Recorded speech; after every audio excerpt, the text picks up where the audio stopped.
ગોપીઓનું ટોળું આમ ફરતું અને કૃષ્ણ આવ્યા જાણે મોટા ડોક્ટર આવ્યા હોય એમ, અને ગોપીઓને કહ્યું ખસી જાઓ ખસી જાઓ.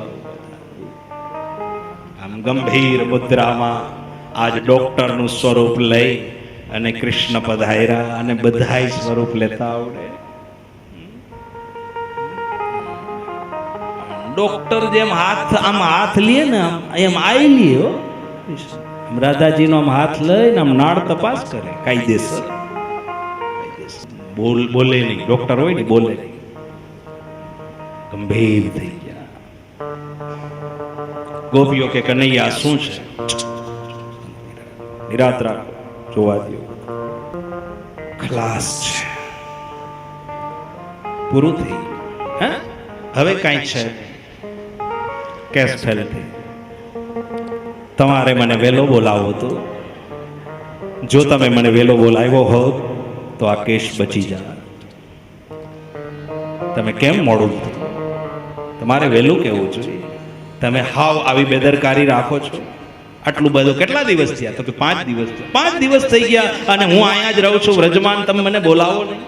આ તમારી ભૂલ નથી? ખીજાવા લઈ. ગોપી કે પણ કનૈયા એવું કઈ છે નહીં. તો કે નહીં, હવે કઈ છે જ નહીં, પૂરું થઈ ગયું. તમે એક તો મને મોડો બોલાવો છો ને આમાં કઈ છે નહીં. હવે મારે પણ શું કરી દેવું? હવે કઈ ઉપાય રહ્યો નથી બાકી. તમે વૈદોને બોલાવી લીધા, બધાને બોલાવ્યા, કઈ થયું? તો કે ના. તો કે હવે આમાં કઈ થાય જ નહીં, મોડું થાય પછી શું થાય?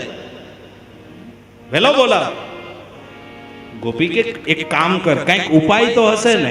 કૃષ્ણ કે ઉભા રહ્યો, વળી પાછો હાથમાં હાથ લીધો અને વળી નાળ તપાસ કરી,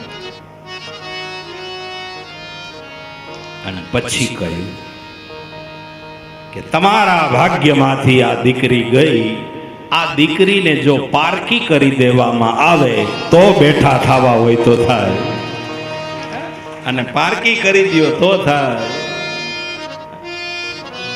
કે અત્યારે ક્યાં ઠેકાણું ગોતવા જવું, ક્યાં સગાઈ કરવી, શું કરવું, આમ વિચાર કરતા હતા. ત્યાં એક ગોપીએ કહ્યું કે યશોદામાં માગું લઈને આવ્યા હતા, એના જેવું ગભરજમાં બીજું ઘર કયું હોય, જલ્દી ત્યાં સગાઈ કરી આવો, જલ્દી. આ દીકરી માટે બહુ વિચારે ન રખાય, તમે પાછા બહુ સમજો નહીં, જલ્દી જાઓ.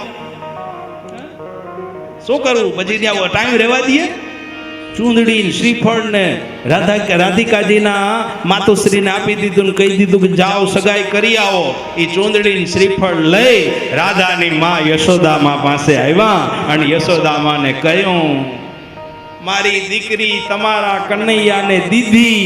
યશોદામાં કે જોતી જ નથી, મફતે.